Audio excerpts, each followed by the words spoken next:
My wife told me she was pregnant on a Tuesday night in October, right after I'd finished installing new security cameras around our house.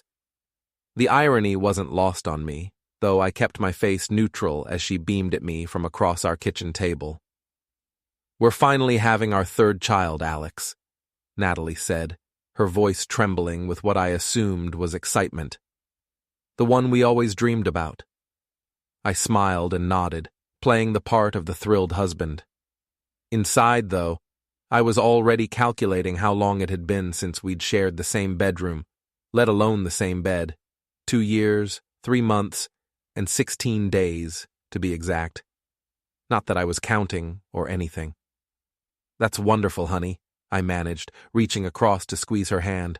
Her wedding ring felt cold against my fingers. "When did you find out?" "This morning. I took 3 tests just to be sure." She pulled out her phone and showed me a photo of 3 plastic sticks, all displaying those telltale pink lines. "I wanted to wait until tonight to tell you. Make it special." Special, right.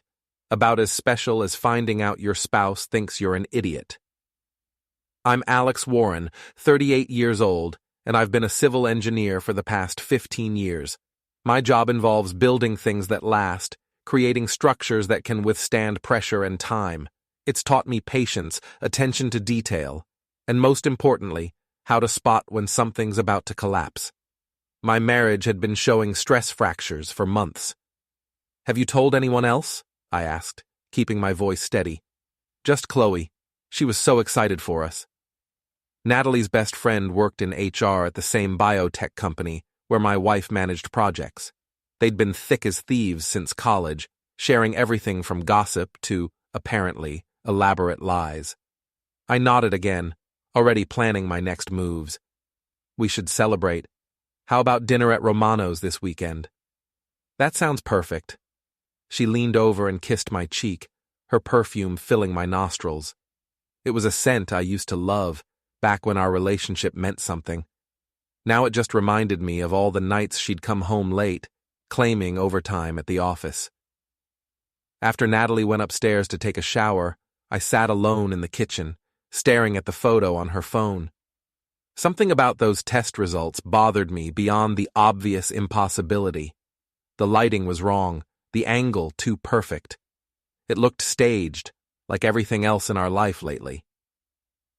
I pulled out my laptop and started researching. Within 20 minutes, I'd found dozens of websites selling fake positive pregnancy tests.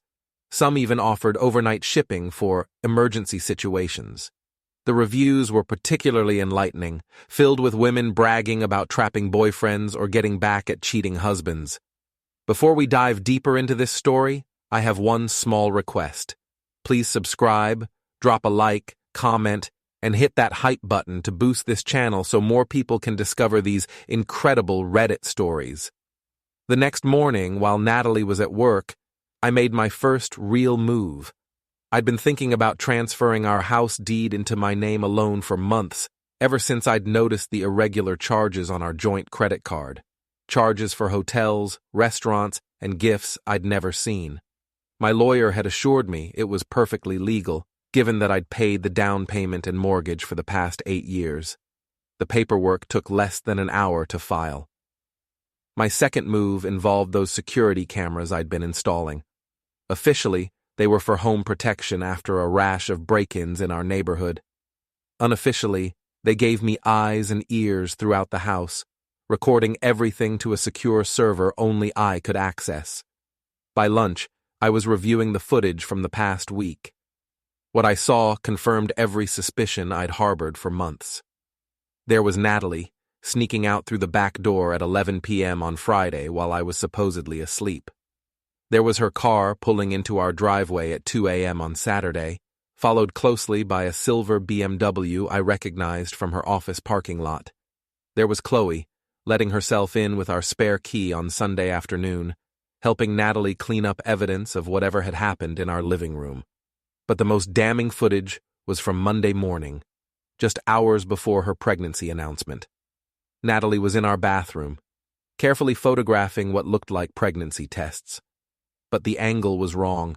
and when I enhanced the image, I could see her holding the tests at a specific angle to hide something. After she left, I checked the bathroom trash can. Empty pregnancy test boxes, 3 of them, but also something else. A crumpled receipt from MedSupply Plus, an online retailer I'd never heard of. A quick search revealed they specialized in novelty medical supplies, including realistic fake pregnancy tests guaranteed to show positive results. I sat back in my desk chair, a cold smile spreading across my face. Natalie thought she was playing chess while I was playing checkers. She had no idea I'd been studying her moves for months, documenting every lie, every deception, every betrayal. My phone buzzed with a text from her. "Working late again tonight. Don't wait up. Love you." Love. Right. I texted back a heart emoji and started planning phase 2 of my response. That evening, I drove to the other side of town to meet with Dave Russo, a private investigator I'd found through a colleague. Dave's office was exactly what I'd expected. Cluttered desk, coffee-stained carpet, and walls covered with certificates and photos of him shaking hands with local politicians. "So your wife's faking a pregnancy," Dave said, leaning back in his creaky chair. "And you want me to do what exactly? Catch her in the act?" "I want documentation. Photos, recordings, witnesses, everything admissible in court if it comes to that." Dave studied me for a long moment. "You sure you want to go down this road? Sometimes it's better to just walk away clean." She made it personal when she decided I was stupid enough to believe her lies. Now I want to return the favor. "Fair enough. My rate is $200 a day plus expenses. I'll need a retainer of $1,000 to get started." I wrote him a check on the spot. The next 2 weeks were a masterclass in patience and preparation. While Natalie played the glowing expectant mother, scheduling fake doctor appointments and browsing baby websites where I could see her browser history, I was building my case brick by brick. Dave's first report arrived via encrypted email on a Thursday morning. The photos were crystal clear. Natalie and Eric Dalton, her company's VP of marketing, entering the Riverside Motel at 2:15 p.m. on a Tuesday when she'd claimed to be in meetings all afternoon. More photos showed them leaving separately an hour later, Eric adjusting his tie while Natalie checked her reflection in her phone camera. Eric Dalton. I'd met him twice at company parties, both times walking away with the impression that he was the kind of guy who thought his expensive cologne and flashy watch made up for his lack of personality. He drove that silver BMW I'd seen in my driveway, wore suits that cost more than most people's monthly rent, and had the kind of smug confidence that comes from never facing real consequences. That was about to change. My opportunity came during Natalie's next doctor's appointment. She left the house at 10 a.m., claiming she wouldn't be back until after lunch. I waited 30 minutes, then drove to Eric's downtown condo. Getting inside was easier than expected. The building's security was a joke, and Eric had made the classic mistake of hiding his spare key in a fake rock by his door. I spent an hour inside his place, not stealing anything, just learning.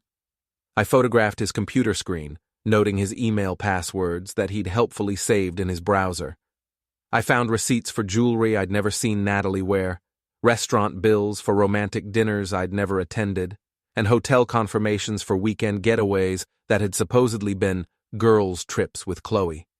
But the real treasure was his phone, which he'd left charging on his nightstand. A quick scroll through his messages with Natalie revealed everything I needed to know. "Can't wait to see you tonight. Alex is working late again. The pregnancy thing is working perfectly. He totally believes it. Chloe thinks we should wait a few more weeks before I miscarry. Make it seem more realistic. You're brilliant, babe. He has no idea what's coming." I photographed every message, then put his phone back exactly where I'd found it. That afternoon, I called my friend Mike from work. We'd been colleagues for over a decade, and he owed me a favor after I'd helped him through his own messy divorce 2 years earlier. Mike was also one of the best IT specialists I knew, with a talent for creative problem-solving that bordered on artistic. "I need your help with something," I told him over beers at our usual spot downtown. It involves computers and making someone look very, very stupid. Mike grinned. My specialty. What did you have in mind? I explained the situation, watching his expression shift from amusement to anger to something approaching admiration. So you want to create a fake promotion email that looks like it came from her company? Not fake, real. I want her to receive an actual email from her actual boss congratulating her on a promotion that doesn't exist. Can you make that happen? Mike was quiet for a moment, thinking. It's possible. I'd need access to their email server, which means getting someone's login credentials. But yeah, it's doable. How long would you need? Give me a week, maybe less if I get lucky. While Mike worked his magic, I focused on phase 2, social engineering. I started small, mentioning to our neighbor, Mrs. Lewinsky, that Natalie had been acting strangely lately, coming and going at odd hours. Mrs. Lewinsky was the neighborhood's unofficial information hub, a retired teacher who spent most of her day watching the street from her front window. Now that you mention it, she said, leaning over our shared fence, I did notice that silver car in your driveway a few times when your truck wasn't there. Is everything all right? I'm sure it's nothing, I replied, planting the seed of doubt. Probably just work stuff. I had similar conversations with 3 other neighbors, each time expressing just enough concern to make them start paying attention. By the end of the week, I had half the block keeping an informal watch on my house. Dave's second report was even more damaging than the first. He'd managed to get audio recordings of Natalie and Chloe discussing their plan over lunch at their favorite restaurant downtown. The best part, Natalie's voice came through clearly on the recording, is that he's so eager to believe I still love him. It's almost sad how desperate he is. What happens when you have to fake the miscarriage? Chloe asked. I'll play it up big time. Lots of tears, maybe take a few days off work for emotional recovery. He'll probably want to comfort me, and I can use that to get him to agree to couples therapy or something equally pathetic. And Eric's okay with all this? Eric thinks it's hilarious. He says watching Alex pretend to be excited about becoming a father is the best entertainment he's had in years. Their laughter echoed through my headphones as I sat in my home office, planning their destruction. Mike called me that Friday afternoon with good news. I'm in, he said simply. Took some social engineering and a phishing email to their IT department, but I've got administrative access to their email system. When do you want to pull the trigger? Tomorrow morning. Make it look like it came from her direct supervisor, congratulating her on her promotion to senior project manager. Include details about a salary increase and new responsibilities. Consider it done. That night, Natalie came home in an unusually good mood, humming while she cooked dinner and actually making conversation about our weekend plans. If I hadn't known the truth, I might have thought we were getting back on track. I was thinking we could start looking at baby furniture this weekend, she said, setting a plate of pasta in front of me. It's still early, but I want to be prepared. That sounds great, I replied, twirling spaghetti around my fork. Maybe we should also start thinking about converting the spare room into a nursery.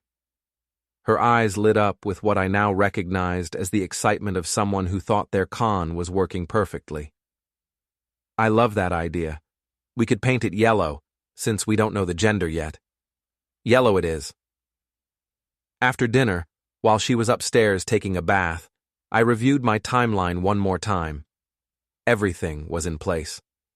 Mike would send the fake promotion email first thing Monday morning. Dave was positioned to document Natalie's reaction and any conversations she had about it. I had backup recordings of everything, stored in multiple secure locations. By this time next week, Natalie would understand exactly what it felt like to be played for a fool. I just hoped she'd appreciate the artistry of it all. Monday morning arrived with the kind of crisp October weather that made everything feel possible.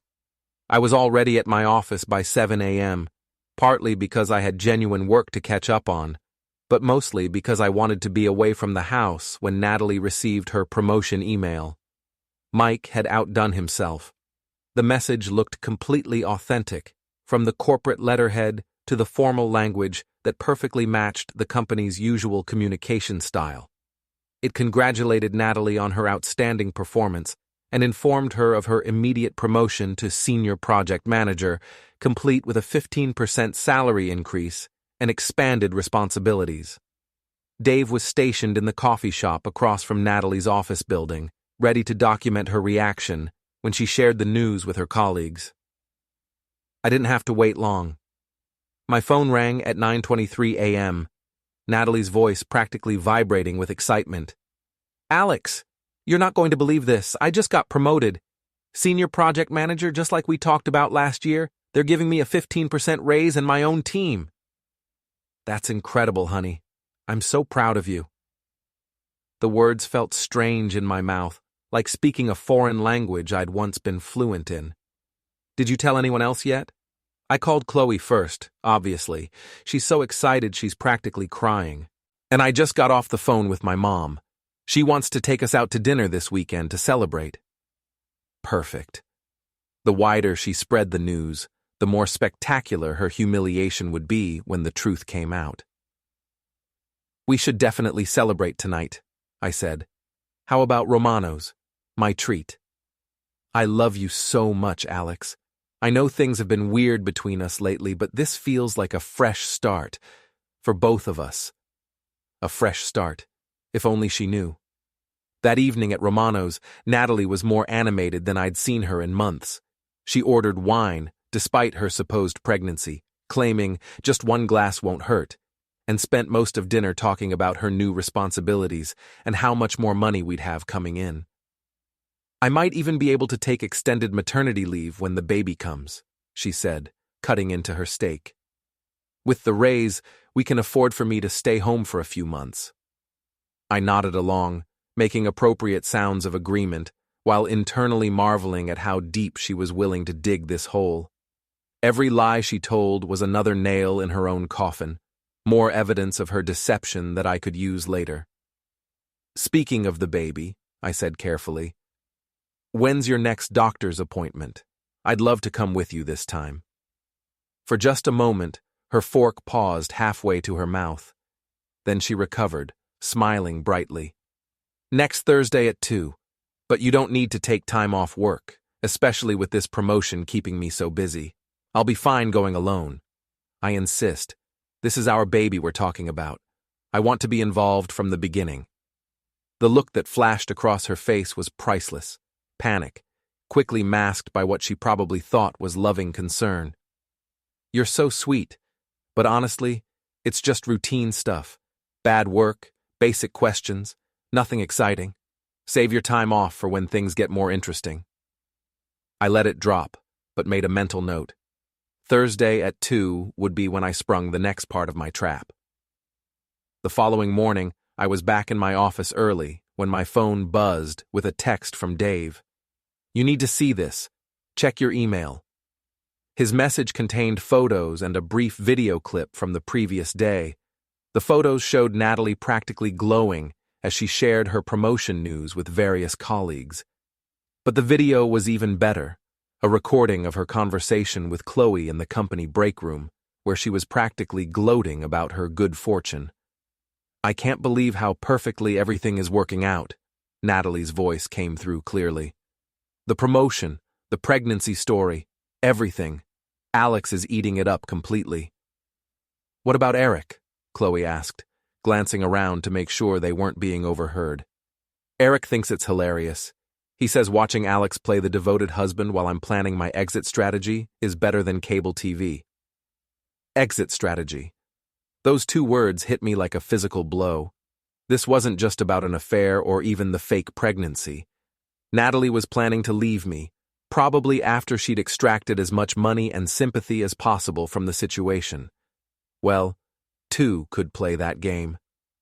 I spent the rest of the morning researching divorce lawyers, not because I was ready to file, but because I wanted to understand my options. What I learned was encouraging. In our state, adultery was still grounds for fault-based divorce, which could significantly impact asset division and alimony. The fake pregnancy might even constitute fraud, depending on how far she'd taken the deception. But I wasn't ready to go nuclear yet. I still had several moves to make first. Thursday arrived with unseasonable warmth, one of those Indian summer days that felt stolen from September. At 1:45 p.m., I was parked across the street from Natalie's supposed doctor's office, waiting to see what she was really doing during her appointments. She never showed up. Instead, Dave's surveillance photos from that afternoon showed her entering the Riverside Motel with Eric at 2:10 p.m., just 15 minutes after she was supposed to be discussing prenatal vitamins with her obstetrician. That evening, when she came home with a small bag from the medical center's gift shop and a story about routine bad work, I knew it was time to escalate things. "How did the appointment go?" I asked, looking up from my laptop where I'd been reviewing structural plans for a new bridge project. "Great. Everything looks perfect. The doctor says the baby is developing normally, right on schedule." She pulled a small ultrasound photo from her purse, the kind you could buy online for $20. "Want to see?" I took the photo, studying it carefully. It was a generic image, probably downloaded from a stock photo website. But I played along, making appropriate amazed father noises while mentally adding it to my growing pile of evidence. "This is incredible, Nat. I can't believe we're really doing this." She sat down beside me on the couch, closer than she'd been in months. "I know I haven't been the best wife lately," she said, her voice soft with what sounded like genuine emotion. "Work has been so stressful, and I know I've been distant. But this baby, this promotion, everything feels like a sign that we're supposed to be together." For a moment, looking into her eyes, I almost believed her. Almost forgot about the hotel receipts and the fake pregnancy tests and the recordings of her laughing about my stupidity with her friends. "I love you too," I said, meaning it more than she would ever know. Because I did love her. Or at least, I loved the woman I thought she was before I discovered what she was really capable of. That love was what made her betrayal cut so deep, and what was going to make my revenge so very, very satisfying. Friday morning, I put the next phase of my plan into motion. The Riverside Fall Festival was one of those small-town traditions that brought out the best and worst in people. Families with sticky-fingered children wandered between game booths and food trucks. Teenagers clustered around the Ferris wheel trying to look bored, and local politicians worked the crowd like they were running for president instead of city council. It was also the perfect place for a very public confrontation. I'd spent the previous week setting up the pieces on the board. Mike had helped me create a fake parking violation notice that would ensure Eric's BMW got towed if he parked in his usual spot behind the festival grounds. Dave had positioned himself with a clear view of the main entrance, camera ready to document whatever happened. And I'd made sure that Natalie, Eric, and Chloe would all be there at the same time through a series of carefully orchestrated text messages. The beauty of the plan was its simplicity. No elaborate schemes or complex deceptions. Just the right people in the right place at the right time, with me controlling the variables. Natalie and I arrived at the festival around noon, parking near the entrance where I knew Eric would see my truck when he arrived. She was in a good mood, wearing a flowing dress that she claimed accommodated her growing belly, though she looked exactly the same as she had 6 months ago. "Oh, look, there's the ring toss," she said, pointing toward a game booth decorated with orange and black streamers. "Remember when we won that giant teddy bear here 3 years ago?" I remembered. It had been one of our last genuinely good days together, before the distance and lies had crept in between us. The memory stung more than I'd expected. "Want to try again?" I asked, pulling out my wallet. "Actually, I think I see Chloe over by the food trucks. Mind if I go say hi? We can meet up in a few minutes." Perfect. I watched her weave through the crowd toward Chloe, who was standing near a kettle corn stand looking uncomfortable. Phase 1 was in motion. I bought a lemonade and positioned myself near the main entrance, checking my watch. Eric should be arriving any minute, and when he did, he'd find his usual parking spot occupied by a strategically placed orange cone and a very official-looking, no parking, festival use only sign that Mike had printed for me. Sure enough, at 12:47 p.m., I spotted Eric's silver BMW circling the parking area like a frustrated shark. He tried 3 different spots before finally parking in the overflow lot a quarter mile away, which meant he'd have to walk past the main entrance where I was waiting. He looked exactly like the kind of guy who thought rules were suggestions. Expensive sunglasses, designer jeans, and the kind of casual arrogance that came from never having to face real consequences. That was about to change. "Eric," I called out as he approached, waving like we were old friends. "What a coincidence running into you here." He stopped, clearly caught off guard. We'd only met a handful of times at company events, and never in a social setting like this. "Alex, right? Natalie's husband." He extended his hand for a shake that felt like a challenge. "How's it going?" "Couldn't be better. Natalie and I are celebrating some big news today." I smiled, watching his expression carefully. "She's pregnant, 3 months along." The flicker of surprise in his eyes was gone so quickly I might have imagined it, but I'd been watching for it. "Congratulations, man. That's great news." "Thanks. It's funny, actually. She's been so secretive about her doctor's appointments, insisting on going alone. I keep telling her I want to be involved, but you know how independent she is." Eric's smile was getting more forced by the second. "Yeah, she's definitely got a mind of her own. Speaking of which, I should probably find her. She's around here somewhere with Chloe." I paused, as if just remembering something. "Hey, you haven't seen much of Natalie at work lately, have you? She's been working so many late nights recently." "Not really. Different departments, you know how it is." Liar. But I kept my expression friendly and innocent. "Of course. Well, enjoy the festival. Maybe we'll run into each other later." I walked away, leaving Eric standing there looking like he'd just been punched in the stomach. Phase 2 complete. I found Natalie and Chloe near the apple cider stand, their heads bent together in intense conversation. As I approached, I caught the tail end of what sounded like a heated discussion. "Told you this was getting too complicated," Chloe was saying. "It's fine," Natalie replied sharply. "Everything is under control." "Hey, ladies," I said brightly. "Mind if I steal my wife for a few minutes?" Chloe looked relieved to escape whatever conversation they'd been having. "I should probably get going anyway. Nice seeing you, Alex."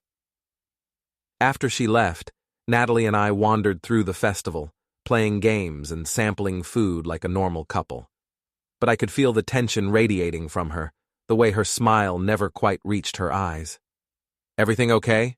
I asked as we watched a group of kids getting their faces painted. "You seem distracted." "Just work stuff. You know how it is." "Actually, I wanted to talk to you about that." I kept my voice casual, conversational. "I've been thinking about your promotion, and something doesn't add up." She went very still beside me. "What do you mean?" "Well, I was talking to Jim Morrison at the hardware store yesterday. His daughter works at your company, in accounting. She mentioned that there haven't been any promotions approved in the past quarter due to budget constraints." The lie came easily, smoothly. There was no Jim Morrison, no daughter in accounting. But Natalie didn't know that. "She must be mistaken," Natalie said, but her voice had gone up half an octave. "Or maybe she just doesn't have access to all the information." "Maybe. It's just weird, you know? Such a big promotion coming out of nowhere like that." I let the comment hang in the air between us, watching as doubt crept into her expression. She was starting to realize that her perfect plan might not be so perfect after all. "I should call my boss on Monday," she said finally. "Make sure there wasn't some kind of miscommunication about the paperwork." Good idea. I'd hate for there to be any confusion about something so important. We spent another hour at the festival, but the easy atmosphere from earlier was gone. Natalie kept checking her phone, probably trying to reach Eric or Chloe for reassurance. But I'd made sure they'd both be too busy dealing with their own problems to answer.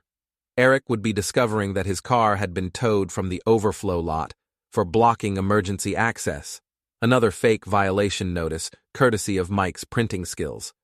And Chloe would be getting a very concerning phone call from someone claiming to be from HR, asking questions about her friendship with Natalie and whether it might represent a conflict of interest. By the time we left the festival, Natalie was a nervous wreck. She barely spoke during the drive home, staring out the window with the kind of distant expression I recognized from our worst fights.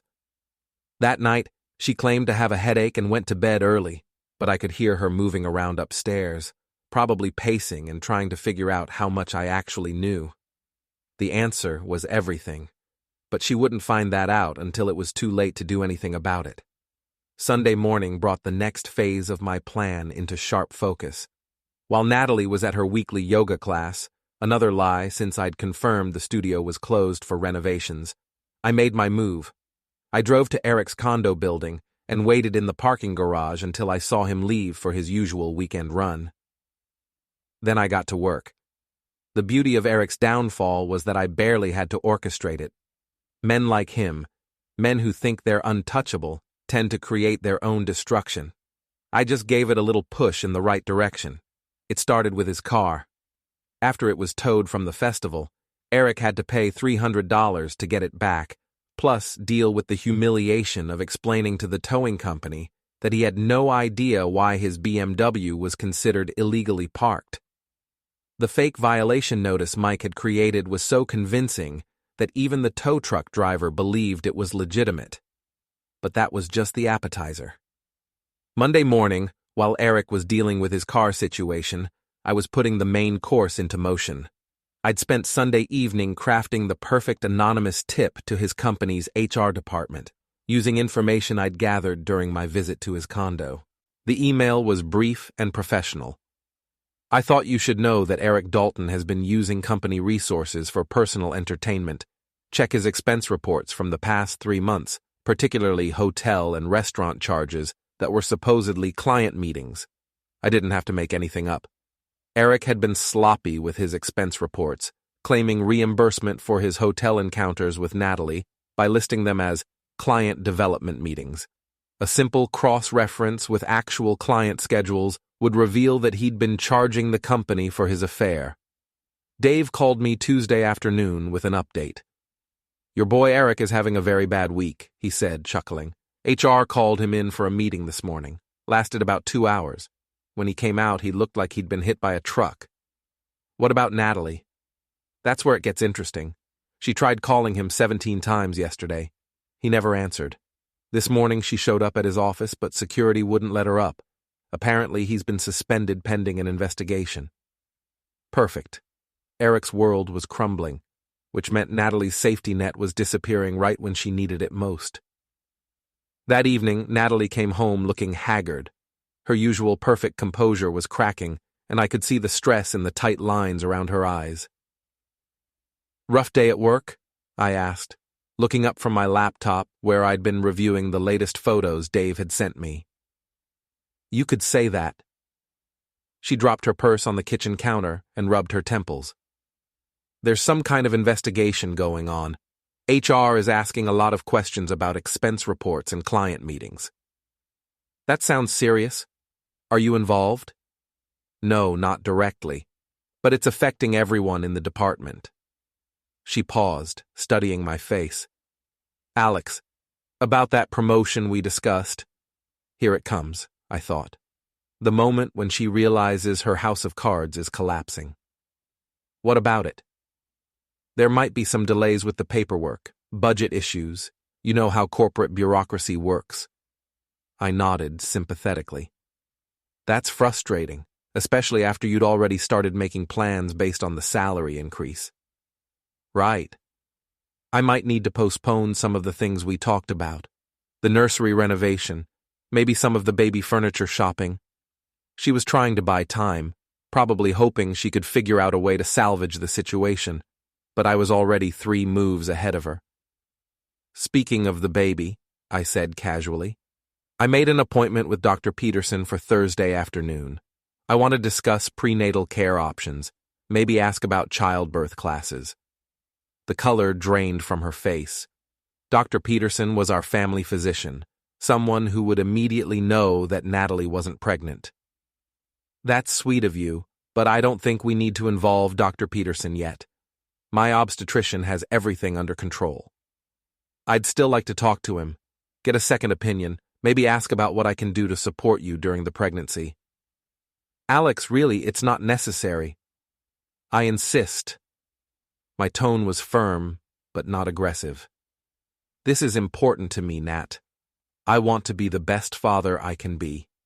She stared at me for a long moment, and I could practically see the wheels turning in her head. She was realizing that her lies were catching up with her, that the web of deception she'd built was starting to collapse. Fine, she said finally, but I should probably be there too, to answer any medical questions he might have. Of course, we're in this together, right? That night, I heard her on the phone in the bathroom, speaking in hushed, urgent tones. I couldn't make out the words, but the tone was clear: panic. Wednesday brought news that Eric's situation had gone from bad to catastrophic.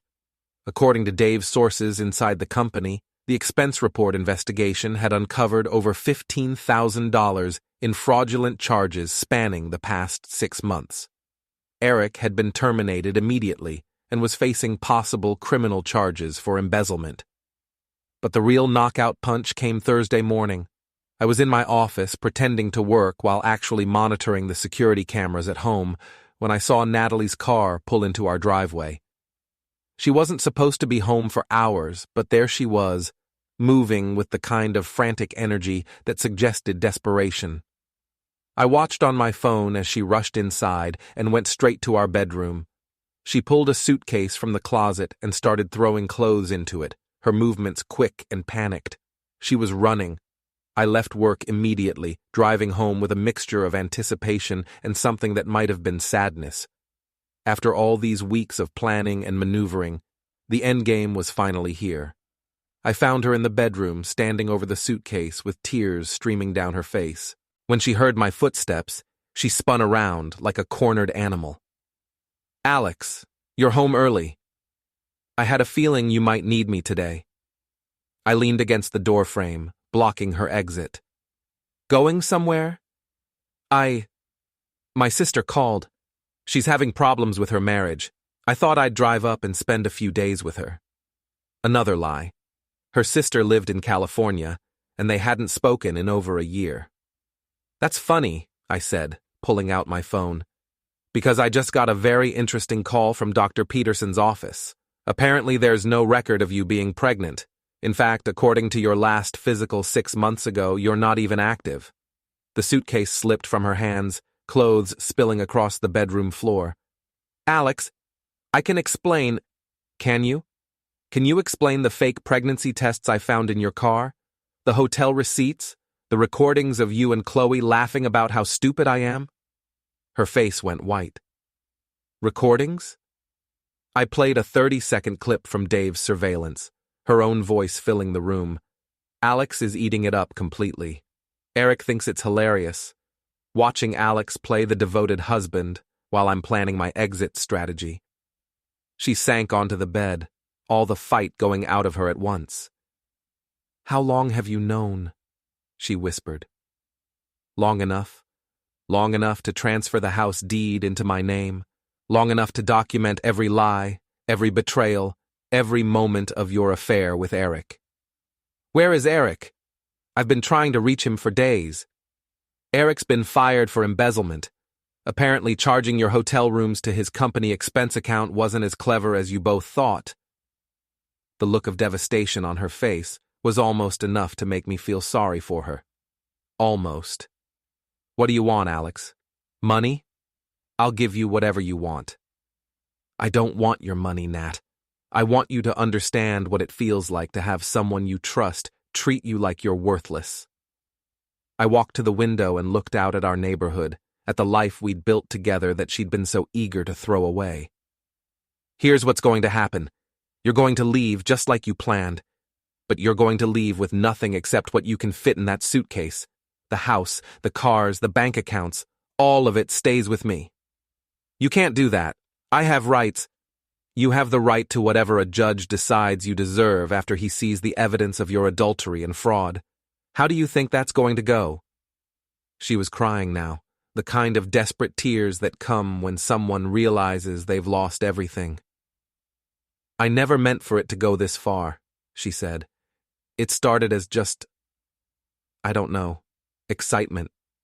Something different. And the fake pregnancy? Was that just excitement too? Eric thought it would be funny, a way to make you look foolish while we figured out our next move. Well, congratulations. You succeeded beyond your wildest dreams. I left her there in the bedroom and went downstairs to wait. 20 minutes later, she came down with her suitcase and purse, looking like a stranger wearing my wife's face. Where will you go? I asked, not because I cared, but because I was curious. I don't know. Maybe my sister's after all. Good luck with that. I hope it was worth it. She paused at the front door, her hand on the knob. For what it's worth, Alex, I did love you once. I know, I said. That's what makes this so perfect. She left without another word, and I watched from the window as she drove away from our house, our marriage, and the life she'd thrown away for a man who was now facing criminal charges. I poured myself a drink and sat in my living room, surrounded by the silence of a house that was finally, truly mine. The game was over. I had won. But as I sat there in the gathering darkness, I realized that winning felt a lot more hollow than I'd expected.